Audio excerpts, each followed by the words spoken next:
Greetings, everyone. Welcome to my sketchbook. I have a sort of request, I suppose. I do look through the comments, and someone by the name of queenKshines made a request that I should try to draw a hybrid of sorts between a zebra and an alien. And it's funny. Ooh, got some little scraps of stuff going on that page. So I thought, what would be an interesting thing? Well, the movie Aliens, that creature is referred to as a Xenomorph. Well, I think it would be kind of funny to do kind of like a crossover, a mashup, or a hybrid kind of a zebra and one of those things. So what I did was here on YouTube, I watched a few zebra videos, just watching them play because they're kind of a fun animal. And I watched a few clips of the Alien movies Xenomorph. So I'm going to try to draw something. So we'll see what falls out of my head. This could be kind of a strange and interesting thing. I'm going to do kind of like a rough shaping of stuff here first. And if I don't like it, well, I can move to another page or flip the page around or whatever. But this is how it goes. So the Xenomorph. I'm going to put more ink in this. Has a smooth like head.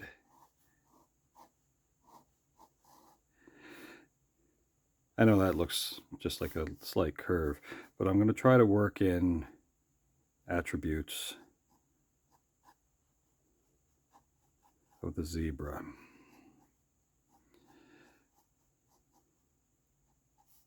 Maybe this will make sense.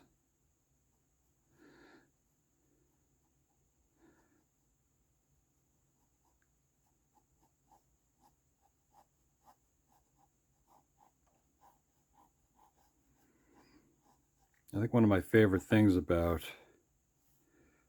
the idea behind the zebra is that it can camouflage itself in the grass, I guess.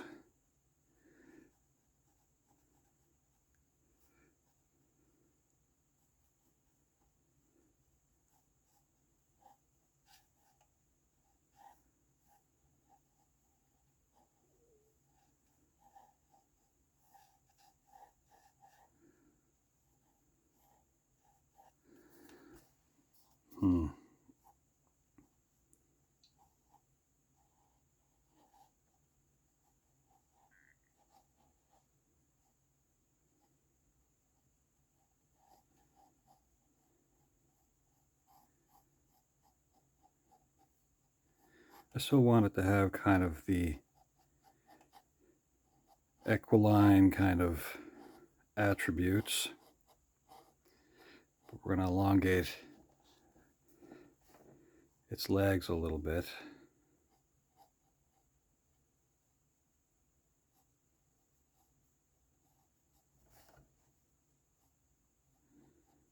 We'll still keep that hoof structure.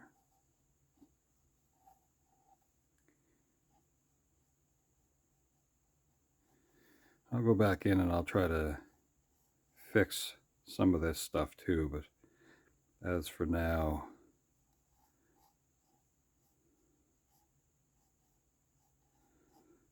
I'm just playing around. Now those movies are pretty strange. I believe starting somewhere around the late 1970s, Ridley Scott would have been the first director of those. And then James Cameron, the guy who did Terminator and a bunch of those giant blue creatures of Avatar, not the Avatar that some people would know from the animation of like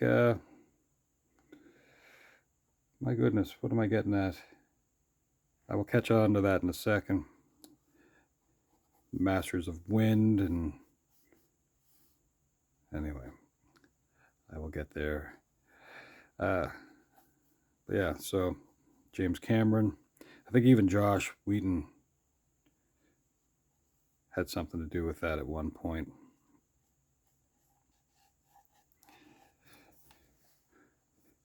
One of the main constant kind of creature actor would probably be Sigourney Weaver. But our friend from Stranger Things, Winona Ryder, was in an Aliens movie as well. I'm trying to figure out bits and pieces of what I want out of this creature with this little rough scratch kind of drawing that I'm doing here.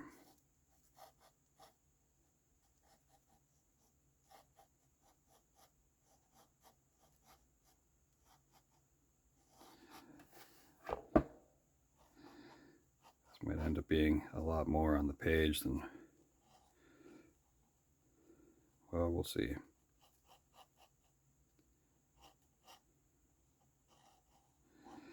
Now they have strange hips. They're almost bug-like, partial kind of like external kind of skeleton, an exoskeleton of sorts.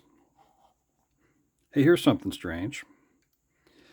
Xenomorph is spelled with an X, and it sounds like a Z or a Z as we would call it in Canada. That's kind of strange.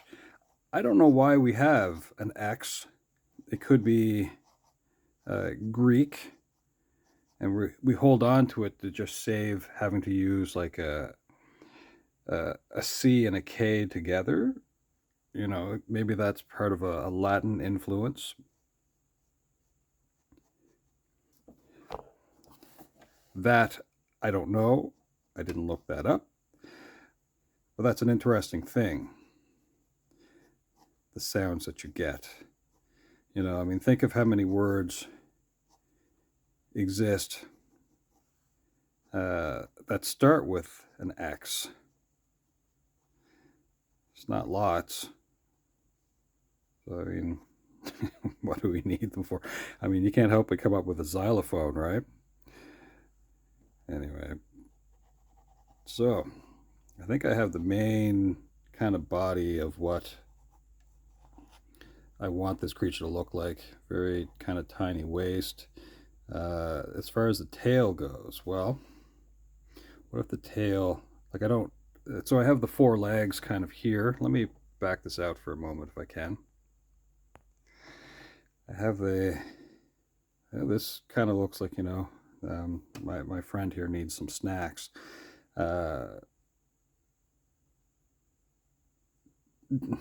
Donkeys have a short kind of tail, but maybe I need to put the tail. Yeah, let's try that.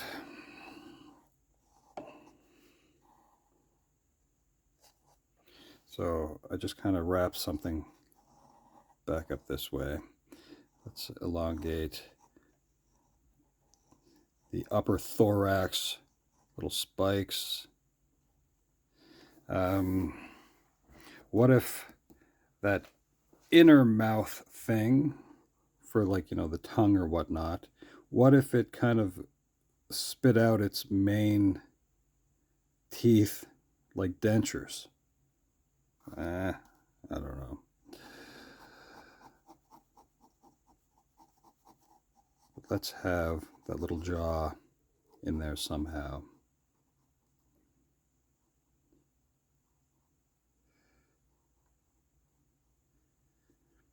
Now, I've seen a bunch of the movies for Alien, and I'm kind of familiar with some of what goes on with that. Now, I think Ridley Scott really, really does some pretty cool stuff. I think uh, he's got an incredible vision for a lot of things. If you would have seen, like, I think it was called Raised by Wolves, uh, it's extraordinary.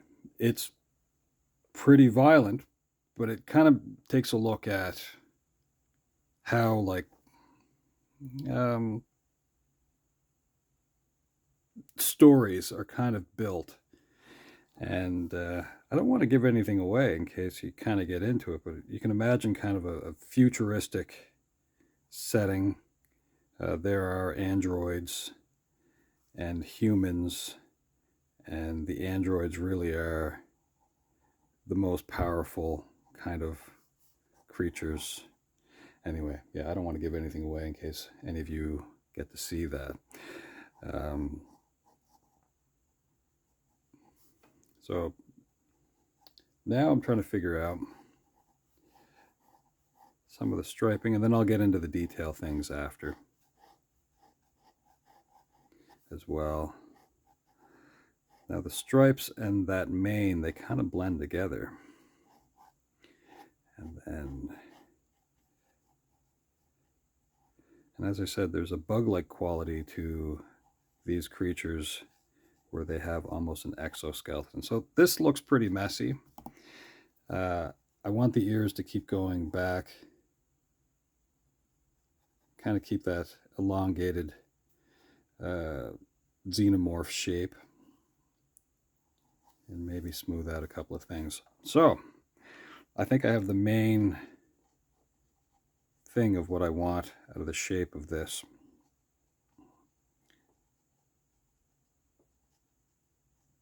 In that sketch. And then almost like a scorpion-like tail.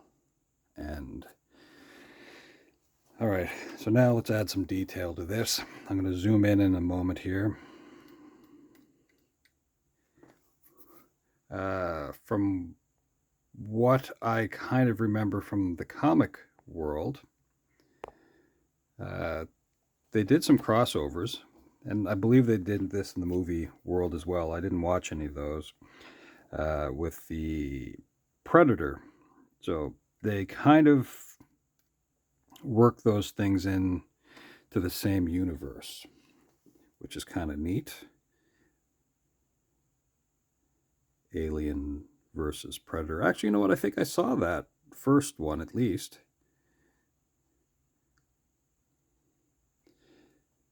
But I have a feeling that the alien creature, they're not really fun to be around. For some reason, they want to create, and this is my own opinion about this, mind you, they want to create a creature that it can genetically eat. So they would create something that seems like, let's say, a human, for example, and then then they would eat them, like to feed the queen, and then build more sort of creatures like that one. I could be wrong. That's kind of what it seems like. They would do that kind of stuff. I think it's important to have the stripes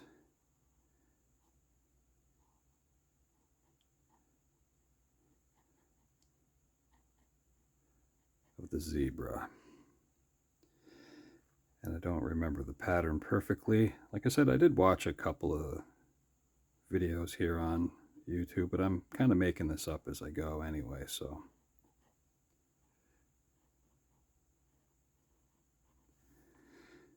Let's go right into this ear.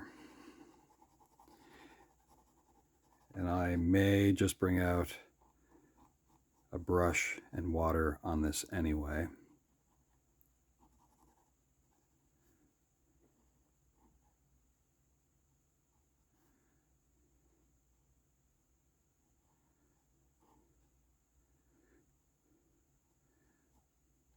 So if you've been here before, you probably get to hear me ramble on about some pretty wild things. Um, I probably may or may not do that. It just depends on what's on my mind. Uh, what was I rambling on about yesterday? I think it had to do with archaeology, actually. Which I didn't really plan on doing even this until I went through the comment section, and then I was reminded that uh, queenKshines kind of requested it. Um, but there's a bunch of sort of storylines that have to do with archaeology within the Alien franchise. So often there is uh, a premise of sorts where somebody needs to go somewhere to get something. So space mining, or perhaps to try to find, well, the engineers themselves that may or may not have had anything to do with creation of life on Earth. So this is in the future, mind you. And it's interesting. So those kind of movies, when I watch them, I don't really talk at the screen, but I wonder, like, hey, you're on an alien planet or wherever, and you decide to take your mask off. Now, I'm sure you have something with you, because if you watched like those old Star Trek shows, they would check the Earth like environment to see if it could sustain life.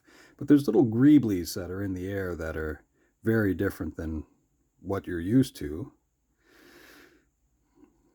It's a pretty wild thing that they just take their helmets off in those movies, and you're like, why would you do this? First thing you're going to do is play around with some goo? Come on, guys. You know, why are you doing this? So I shake my head a lot at those kinds of things. So I think the head of this is looking pretty weird. Man. Yeah, why would you take your helmet off? Don't take your helmet off. Anyway, so yeah, there's those kind of movies that just kind of make me kind of cringe, but I don't get like really awkward where I have to talk back at the screen and be like, hey, don't go in that room. That doesn't happen with me very often. Uh, so now Disney owns the Alien franchise, I guess, because it was part of 20th Century Fox. Ooh, that'd be a weird mashup. Something to do with Disney and aliens. You know what? I'm sure that's on the internet. I don't go to the internet for that kind of stuff, but I'm sure somebody's done kind of a mashup of, like, let's say Mickey Mouse as an alien. Well, that would make kind of sense that someone would do that. The internet's full of that kind of thing.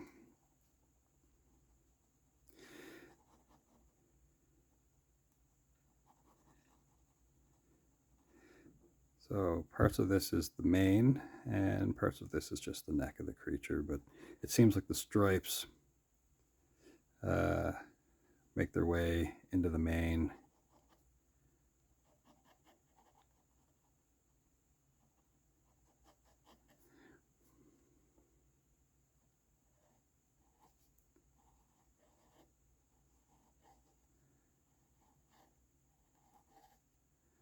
Some of this might make a little more sense after I put a little bit of water to it, and then we'll see. Because of the way the alien creature has like hardened skin, it seems like it has almost exposed rib cage, but not really. It's almost like built-in armor.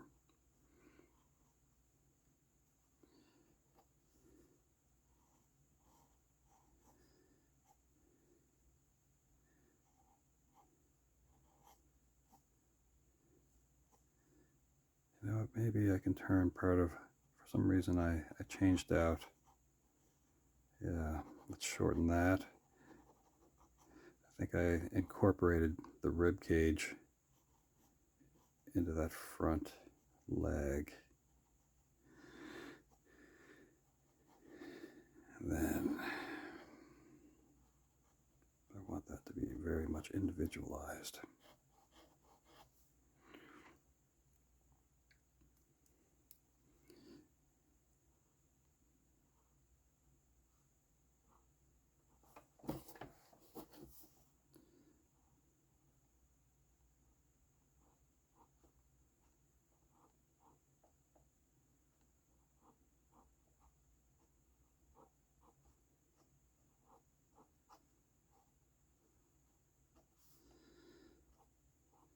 Now, I did a quick little bit of research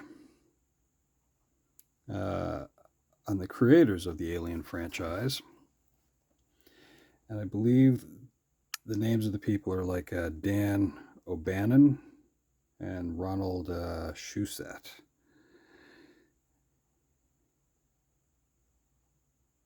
Which I think is good to acknowledge that somebody came up with something. But I do remember that the alien design itself was created by, now I'm going to get in trouble for this. Is it H.R. Geiger? Who's kind of like a futurist and did some pretty zany creature designs. I'm not going to ramble on too much about that. But I will say this much, though. I do believe before his passing, he came up with a microphone stand for the lead singer of the band Korn. And I don't know what you'd want to call that kind of style. It's probably like a biomechanical thing. But yeah, like very, almost grotesquely beautiful.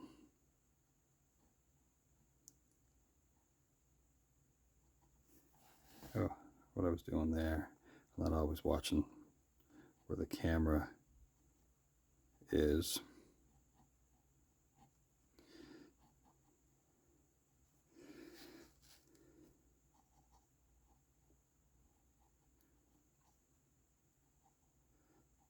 So I do some strange things every so often. I do like to weld.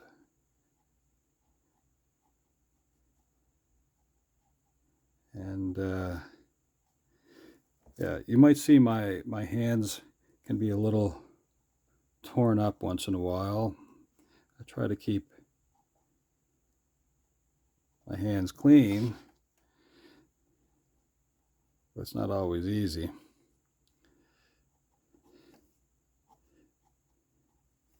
Now,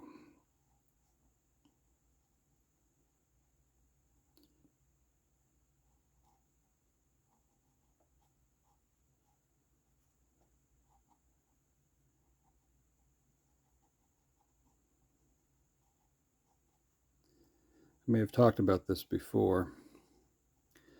The hooves of horses can be pretty sharp. Their movement kind of trims that keratin, the nail kind of part.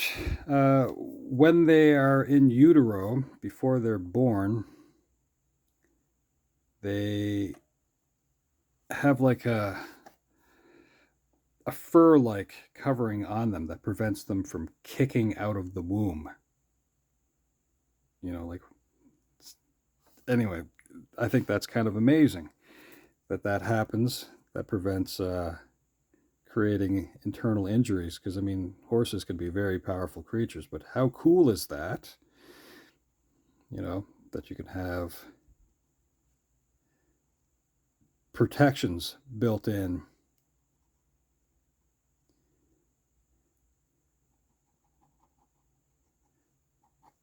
Horse feathers, you might say. Fairy-like fingertips on a horse.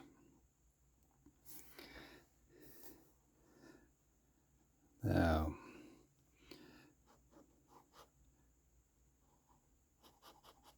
this is going to be weird.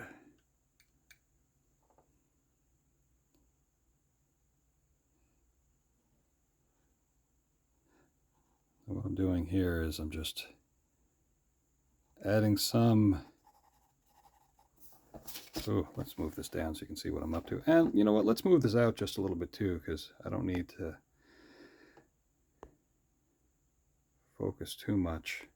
I can perhaps show a bit more detail after I get a little further along. You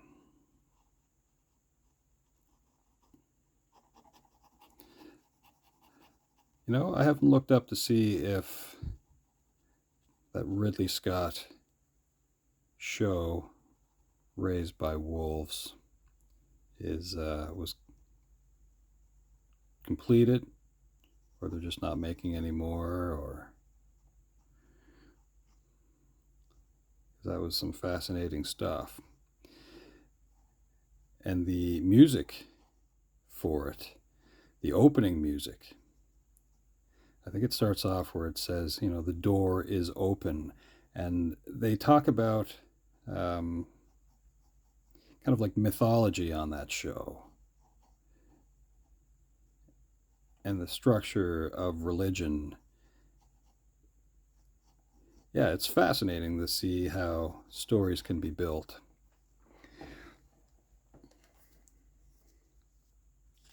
Let's go over here to this mouth here for a moment.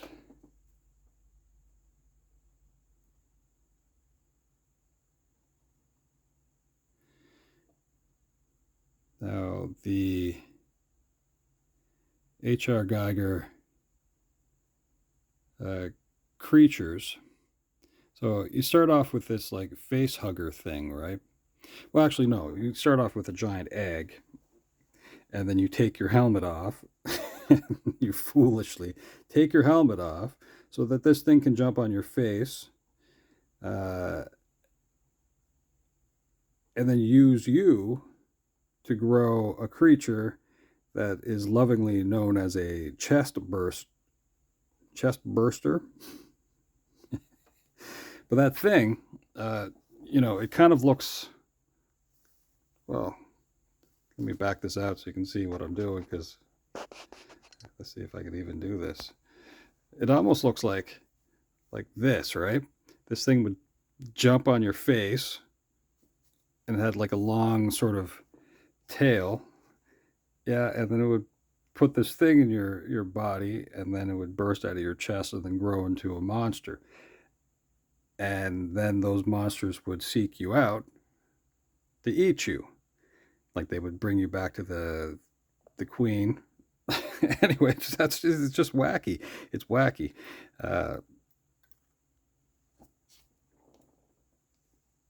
Pretty interesting that somebody came up with something like that. So, you know, a spider-like creature just doing stuff out there, chomping on people. Relentless hunters. You know, maybe some part of that, what we want out of those creatures, got super exaggerated by like Steven Spielberg, right? And then, you know, people like going to the movies to get scared.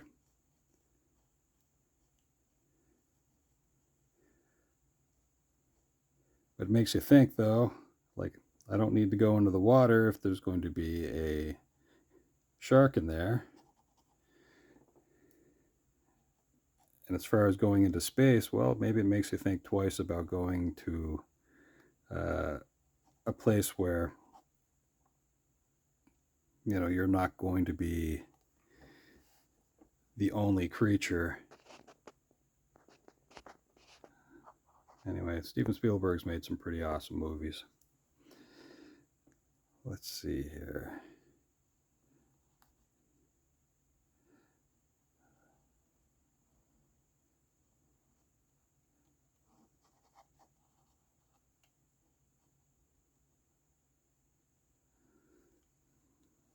It's okay if this is messy.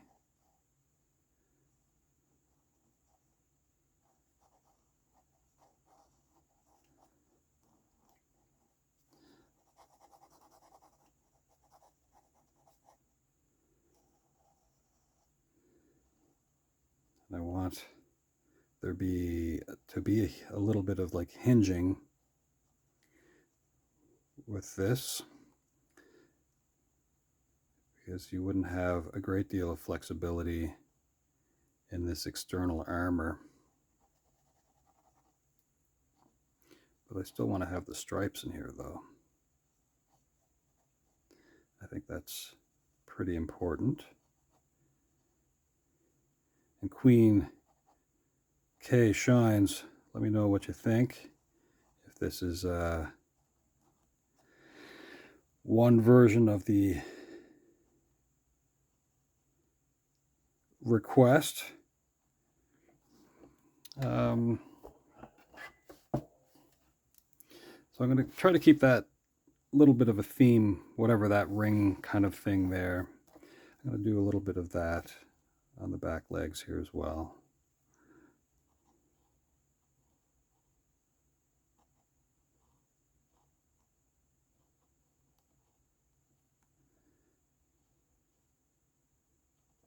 And we'll put those little fairy fingers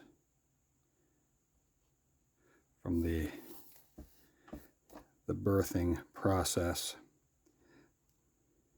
that protects the egg from the alien queen mother.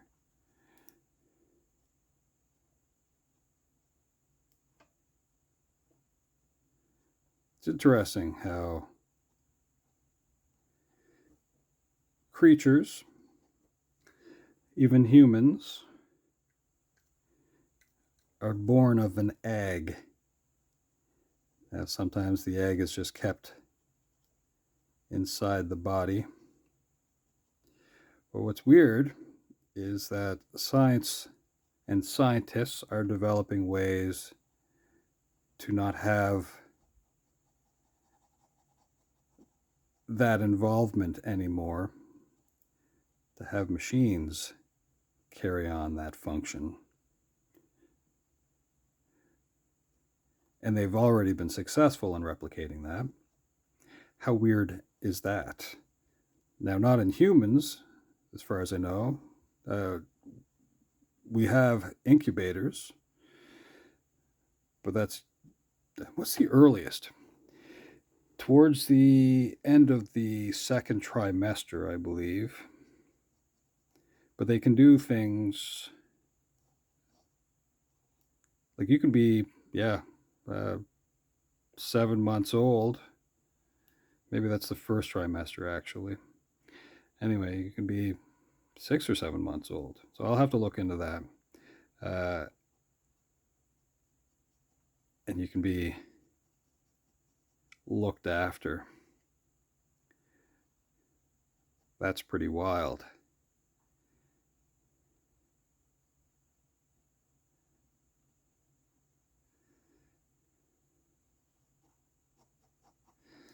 Okay, let's unnecessarily draw this other leg in here. We'll create some future shadow works. Much like a shark, for example, the underside of a lot of creatures is light, and that which is exposed to the light more so often than others can be dark.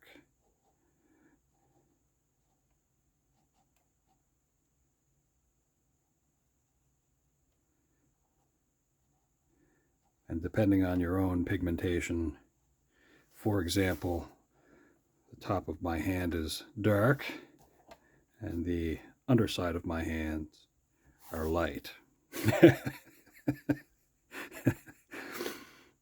Anyway, that's not a scientific breakdown for you, but it's kind of funny when you think of like that sort of thing. So think of a shark, for example. The underside of a shark is light. Um, it's funny to use myself as an example in that. Anyway, that's hilarious. Buh. What what wild things pop out of one's brain. It's not perfect camouflage, mind you, but it's pretty good. If you've seen football players, especially back in the 60s and 70s and even before and after, uh, they like to put dark lines underneath their eyes, and this helps with reflecting light, believe it or not. There's a value to doing that because glare is not a fun thing, and if you can mitigate some version of that, then why would you not? So you'd see them put little like black lines under their eyes. Well, that's part of the reason for that. Panda bears have that naturally put in. It helps to protect their eyes. So that's kind of a strange thing. I feel like a little earlier on in the video I said there was something that I was trying to come up with. I have a weird memory. I think we all kind of do, but mine is triggered by very random things sometimes. I will smell something or I'll hear something, or so like here's a fun example of that. And I mainly hear Peter Cetera's voice for this, but there is a song by Chicago that reminds me of being in the back of my parents' car when I was a kid. And it's just kind of funny. Memories will pop up whenever I hear that song. And it's just, it's kind of remarkable. Okay, so we're kind of moving along here. I'm going to put a few more stripes here, but I want to protect the belly from some of that striping, but I will indeed kind of darken things out. Lastly, the tail. It's going to be kind of just stacks of vertebrae. Vertebrae.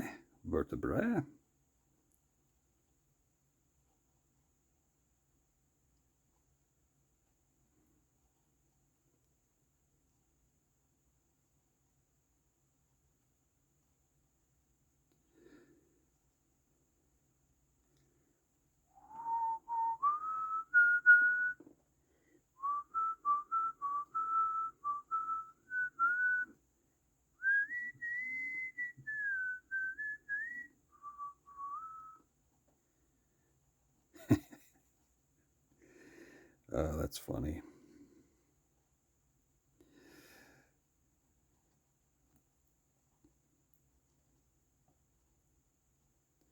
Hey, if you get a chance, head on over to Alex Makes Awesome Art. Extraordinarily cool stuff going on. Mainly does like way cleaner looking ink art than what I do mainly. I do draw cleanly every so often. and that's fun. But yeah, there's some pretty cool stuff out there. And I'm a big fan of just watching people do some pretty cool things. Now, what I have going on here. All right. So that's kind of back there a little bit. I'm going to thicken up some of these possibly. But here is going to be the time that I'm going to, as I would say, ruin something possibly with this Xenomorph. So I'm going to set this pen aside. I have a cup that I'm going to bring out here with some water in it, and a brush. And it is with this that I'm going to do some very unelegant shading, and I'm going to call it shadow works. And because it's wet, we will call it wet works, but that's a whole different thing.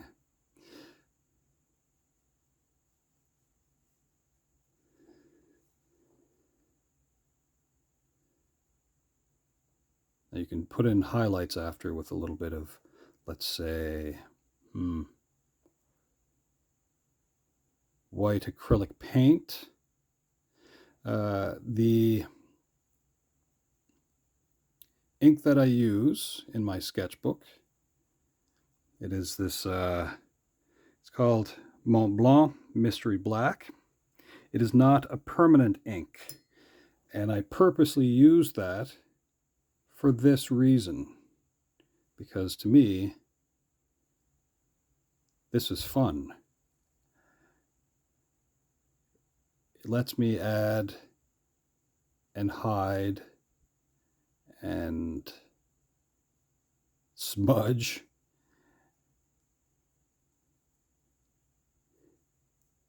And this can give weird life to things,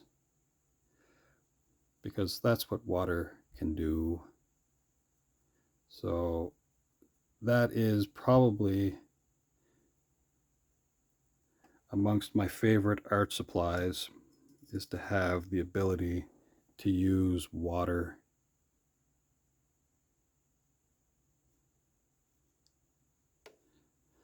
Now let me zoom in on that just so you can see how horrible and strangely awesome adding water after the fact helps it stand out from the page a little bit. Ooh, let's get rid of a little bit more of that water. Just around the head here now. This main mohawk into the ears. Then I can go back in, I can add detail after the fact. Sharpen out those lines a little bit and stuff.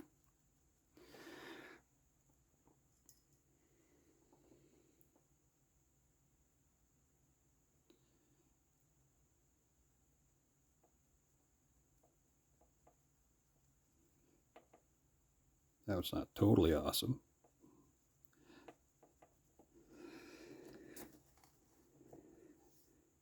But it's fun.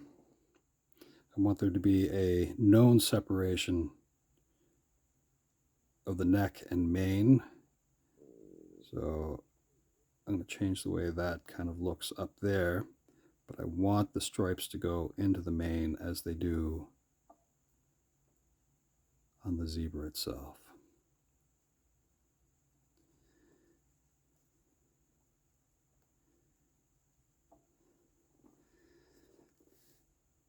Weird, huh?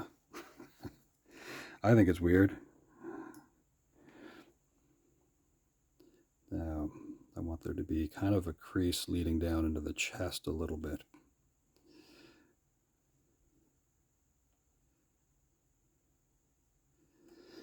Now, here I may add some kind of like tubing almost like a vacuum cleaner hose or something like that. That could be one of those things that you could do. It's kind of that biomechanical thing that you see in the alien creatures. Let's do that immediately. I have the end of the brush in my mouth. So, let's say right here to there. Okay. So I'm going to put in a bit of a breathing tube, let's say, right here.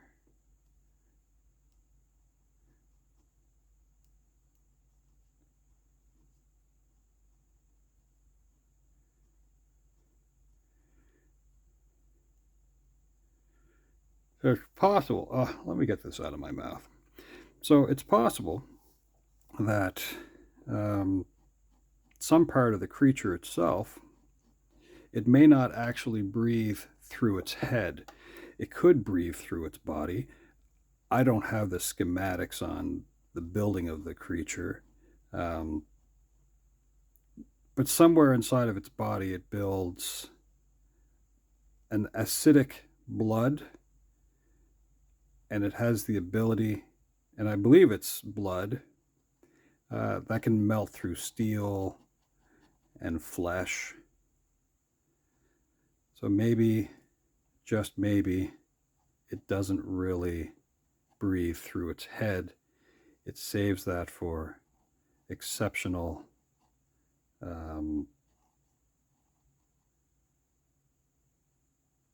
well, let's say spitting or something. That's wacky. And then maybe down here you could have almost like exhaust points.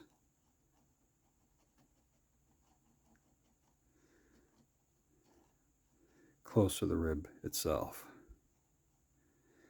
Like exhaust point or port or what have you.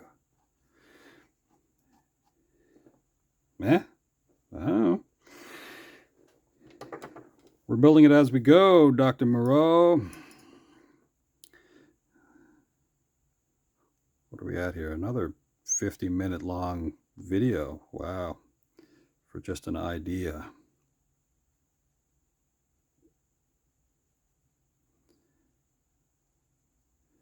Okay. As always, if you need to, you can skip ahead. You can break it apart. You don't have to watch the whole thing in the same amount of time that I do it. You can break apart the video as you see fit. I do things in real time because, well, I'm doing things in real time, so however long it takes me to do this, that's how long this video is going to be. I do have a problem once in a while where I will, I might accidentally shut the camera off, but I do this in real time so that you know, well, that weird, ugly thing that I did, it took 40 minutes or it took an hour or it took whatever. And, you know, we live in an age where you see cool art, let's say, and not everything I'm doing is cool, mind you, but you see art and you go, well, that's neat, and you watch it in 35 seconds, and the artist doesn't always say, well, I spent 7 hours on that.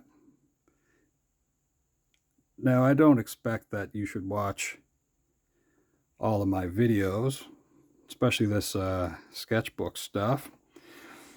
But I want you to know that I actually have put time into whatever it is that's going on here. Now, here I'm just going to try a little bit of lightness,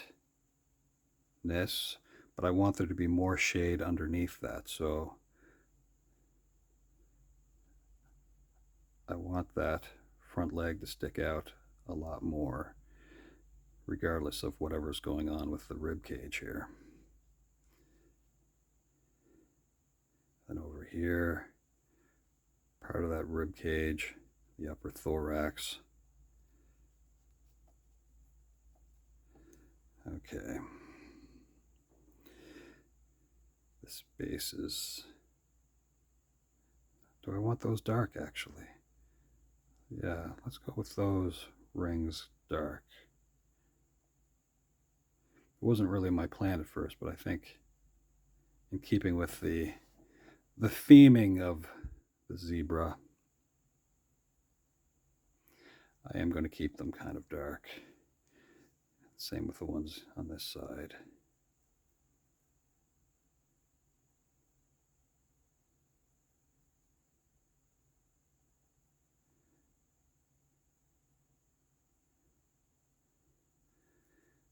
We'll make sure that the fairy fingers are also set up that way.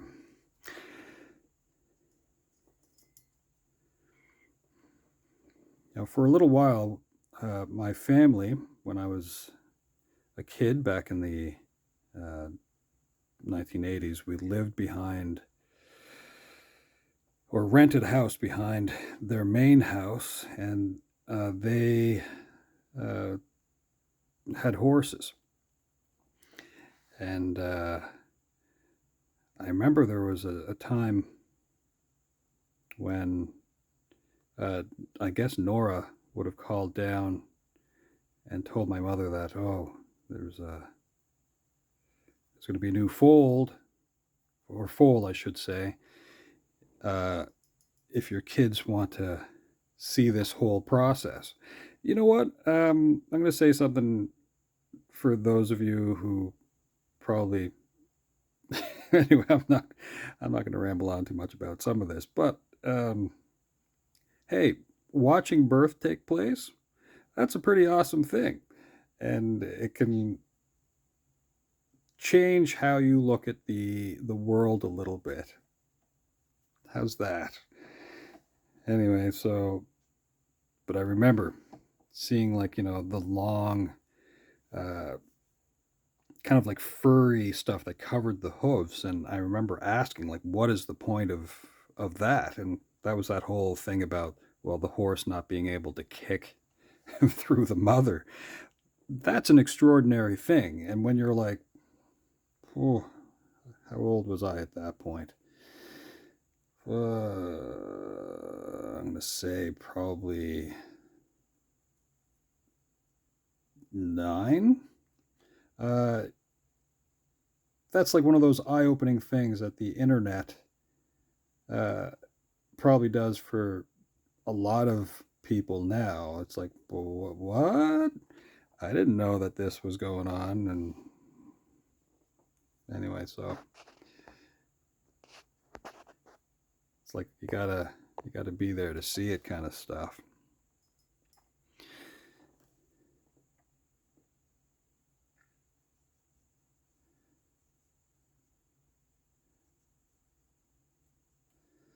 Now for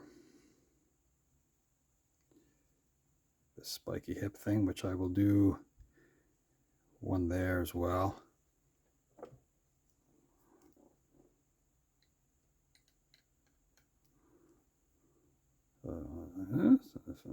Like this.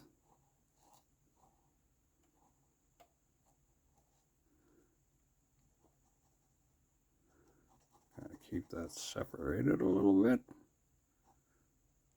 Yeah. Okay.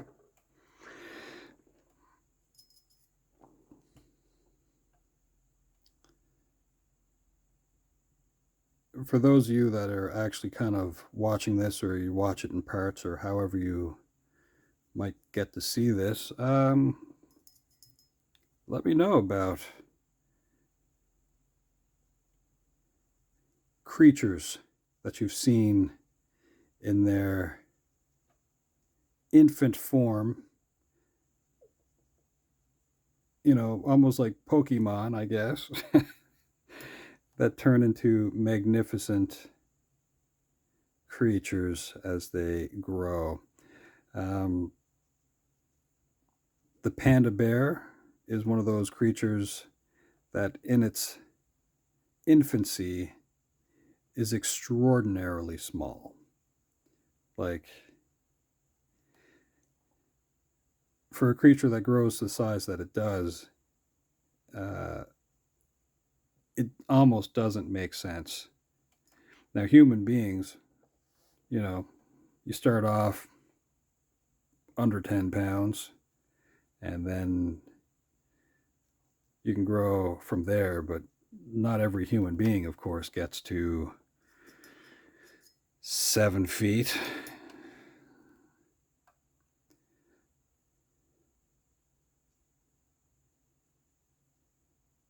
So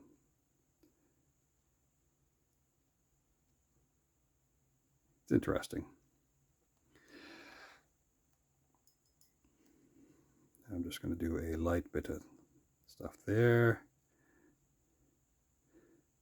Now, I'm not really sure if I want to have this part left light, because beyond the concept of the underside of creatures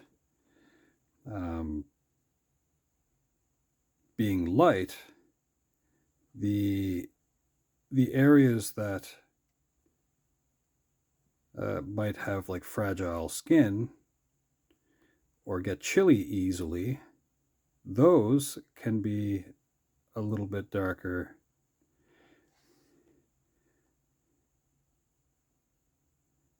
That way, for whenever they're exposed to the sunlight, they can warm up quickly. Just rambling. I'll probably just leave that alone.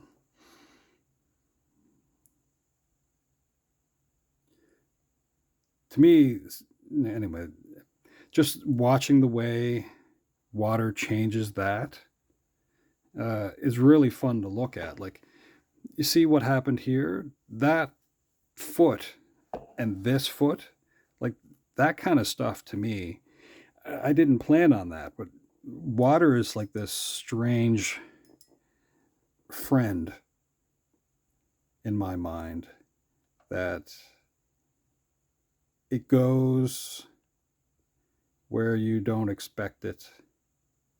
You can't always predict what's going to happen with it. I mean, I can kind of push things around and whatnot, and I kind of know a little bit of where I'm putting the brush, but my goodness, that's fun to watch. You can ruin a page with this, what I'm doing. You can ruin it. And that's fun too. My goodness, you can live with that in your sketchbook. But that to me looks fun. That's like it's a really hard thing for me to explain what water does, and why I enjoy that so much. I know people that are extraordinary at cross hatching, and that's so cool. And that's very precise too, mind you, the way cross hatching is done. I do a little bit of it. The shape of something can be determined by the direction that you put the lines. And that's super cool.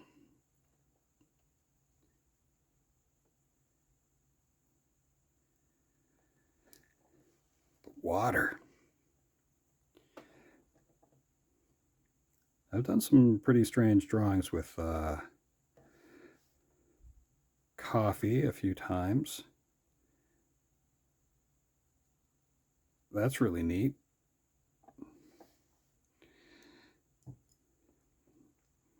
I'm almost done here, I think. An hour just sitting down is kind of fun. I mean, if I were crafty, I could have broken this up. And I've done that in other videos too, mind you, where I would just go, okay, well, I'm going to draw for half an hour and then I'll come back to this. Because, mostly my breaks are determined by my need to go to the bathroom or whatever. But food doesn't do that to me. It's the dancing in the seat. That's what gets me to probably shut off the camera. I'm not revealing secrets here, mind you. It's just how it works. So this is weird. I didn't plan on this looking this way, but I kind of like it. Just kind of a thing going on with it that I think is kind of fun. I'm just going to add a couple of more little smudgies. I may go back in with a the pen, I should say. Add a little bit of detail without getting too outrageous. But yeah, I'm happy with the hooves. Those hooves are cool, man.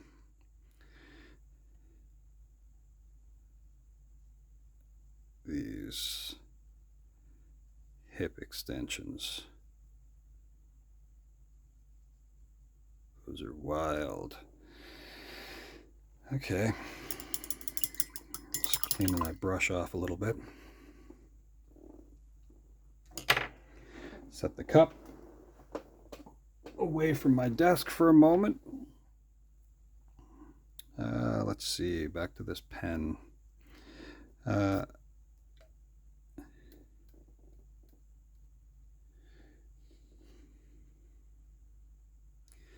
Now, the Xenomorph zebra is just about complete, so now I'm just going to do some slight outlining.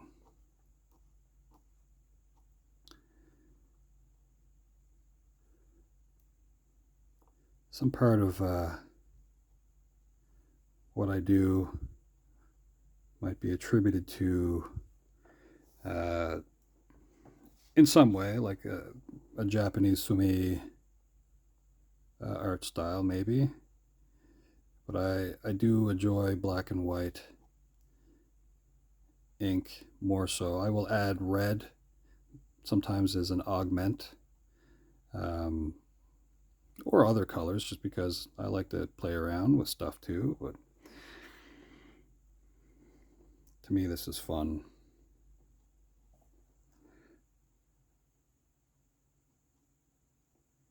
Close out that rib just a little bit. And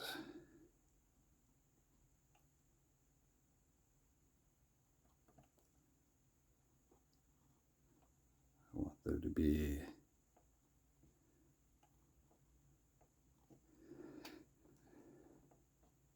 a little bit of differentiation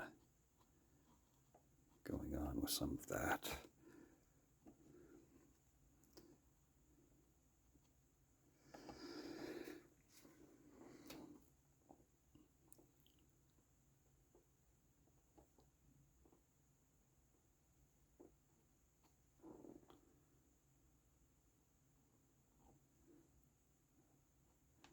I'm surprised the camera hasn't shut off on me.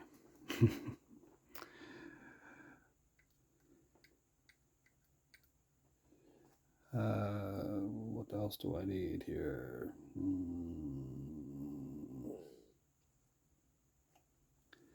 Let's call this the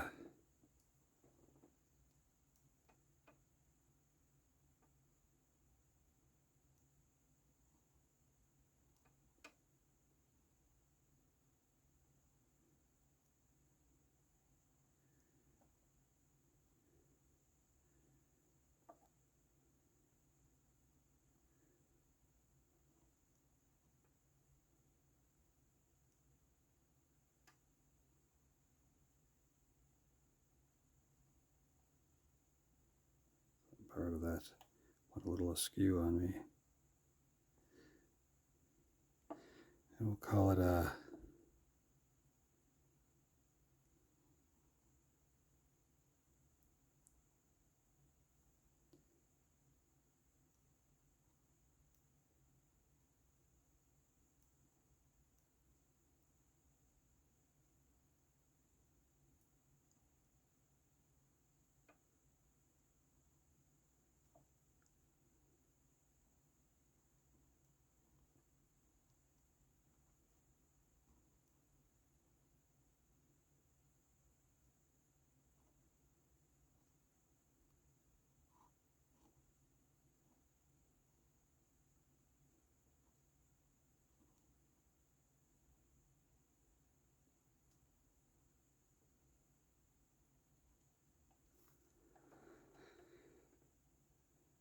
I think that's it as far as how